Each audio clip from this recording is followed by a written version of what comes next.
fried tofu or tukwa with ano ba yun? Yung panghalo sa fried chicken? Crispy fry. Oh my goodness.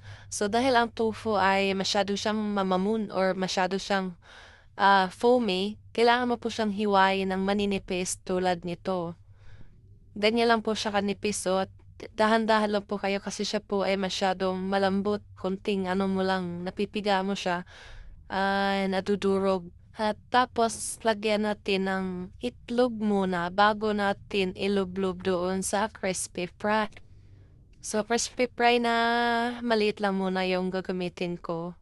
Tapos, lagyan din natin ng magic sarap yung itlog para naman may konting lasa at isang boteng mantika. Tapos, ganyanin lang. O, tinan mo na medyo siya nadurog. So, yun ang gagawin natin bago natin siya i-deep fry. Itlog muna, tapos doon sa crispy fry. So, kinulang ako sa crispy fry. So, add lang muna tayo ng isa pa din.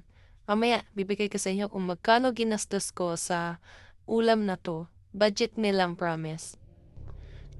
Nag-try din ako ng yung wala siyang itlog.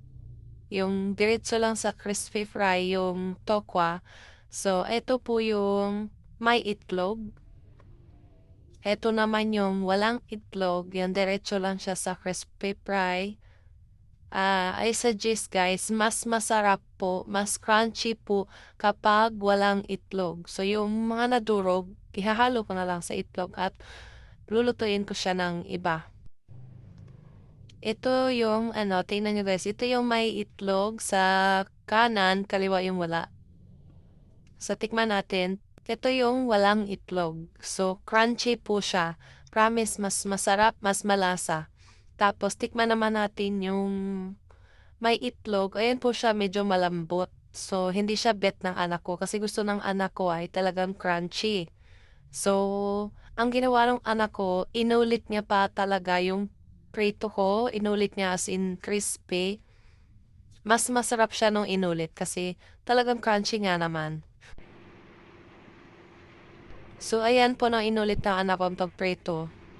As in, crunchy talaga guys. Mas masarap siya. Ito naman yung sa baba yung hindi. So, kayo na pong bahala kung anong luto ang gusto nyo. At ito naman po yung dinurog ko kasama nung itlog. Ayan na po siya. Ito na po. So, papak-papak lang ako dito guys kasi iniwasan ko mag-rice. Crunchy yan.